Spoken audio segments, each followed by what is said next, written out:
మన జీవితంలో నేర్చుకోవాల్సిన మొదటి పాఠం ఏంటంటే, ప్రభా ఈరోజు నా జీవితంలో నువ్వు ఎలా నడిపించాలని ఆశిస్తున్నావో ఆ దిశగా నువ్వు నడిపించు అని మనం ప్రార్థన చేసుకుని ఉదయం లేవగానే, అప్పుడు దేవుడు మనల్ని ఆయనకి ఇష్టమైన మార్గం నడిపిస్తాడు. ఆయనకి ఇష్టమైన మార్గం నడిపించినప్పుడు అది మనకు కొంచెం కష్టంగా ఉంటుంది, కానీ ఆ తర్వాత అది ఆశీర్వాదకరంగా మార్చబడుతుంది. హల్లెలూయా. ఈరోజు ఉదయం లేవగానే నేను ఈ విధంగానే ప్రార్థన చేసుకున్నాను. ప్రభా ఈ దినం అంతా నీ యొక్క కృపచేత నడిపించని ప్రార్థన చేసుకున్నాను. ఉదయం 7:30కి నేను టిఫిన్ చేసి బయటకు వెళ్ళిపోయాను. చీరాల్లో చిన్న ప్రేయర్ ఉంటే అక్కడికి వెళ్ళిపోయాను. అక్కడ నుండి ముగించుకొని మరలా మధ్యాహ్నం వచ్చేసరికి భోజనం చేయలేదండి. మంచి ఎండ, తీవ్రమైన ఎండ, వేటపాలెం అవతల, చీరాల అవతల వేటపాలెం. అక్కడ నుండి తిరిగి వచ్చేటప్పుడు బ్రదర్ ఫోన్ చేశారు, ఇట్లా పరిస్థితి వచ్చాను. మళ్ళీ ఇక్కడ వచ్చిన తర్వాత చాలా ఆకలిగా ఉంది, భయంకరమైన దాహంగా ఉంది. అయినప్పటికీ కూడా దేవుని పని ఉంది, దేవుని పని చేయాలి అని ఆశతో వచ్చాను. దేవుని పని ముగించుకొని వెళుతున్నాను. దైవజనులు ఏం చెప్పారంటే, ఈరోజు రాత్రి మీరు మాట్లాడాలని చెప్పారు. దేవునికి స్తోత్రం, హల్లెలూయా.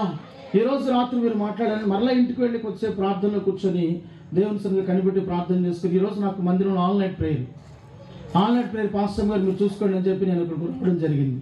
ఇదంతా కూడా దేవుని యొక్క సంకల్పం, దేవుని యొక్క ఏర్పాటు. మరలా రేపు ఉదయకాలం బయలుదేరి మరలా నేను రేపల్లి వెళ్ళాలి. అంటే దేవుని చిత్తంలో మనం అప్పగించుకున్నప్పుడు దేవుడు మనల్ని ఖాళీగా ఉంచడు.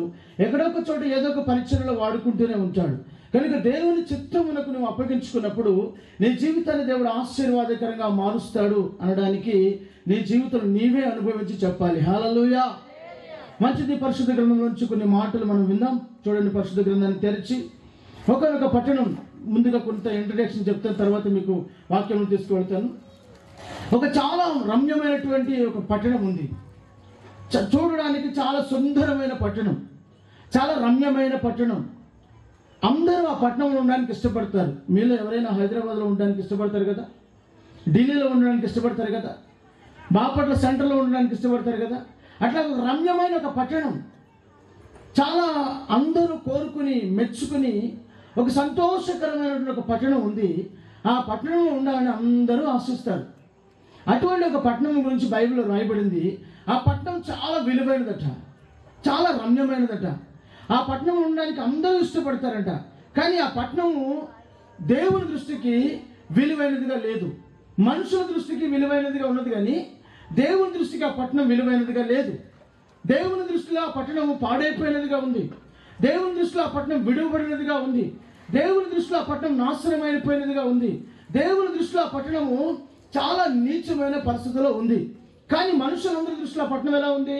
సంతోషకరంగా ఉన్నది, రమ్యమైనదిగా ఉన్నది, ఆనందకరమైనదిగా ఉన్నది, సంతోషకరమైనదిగా ఉన్నది, విలువైనదిగా ఉన్నది. అందరూ మెచ్చుకుని నచ్చిన పట్టణముగా ఆ పట్టణం ఉంది. అటువంటి ఆ పట్టణంలో దేవుని వాక్యం మనం చూసినప్పుడు అక్కడ ఉన్నటువంటి పొలాలు కూడా పాడైపోయినట్టు. ఏం పాడైపోయినాయి? పొలాలు కూడా పాడైపోయినట్ట. అంత మాత్రమే కాకుండా అక్కడ ఉన్నటువంటి ఫలభరితమైన ద్రాక్ష చెట్లు కూడా పాడైపోయింది. ఇంకా ఆ పట్టణంలో తినాలంటే పొలం పాడైపోతే, పొలాలన్నీ పాడైపోతే ఇంక తినడానికి తిండి ఎక్కడ దొరుకుతుంది?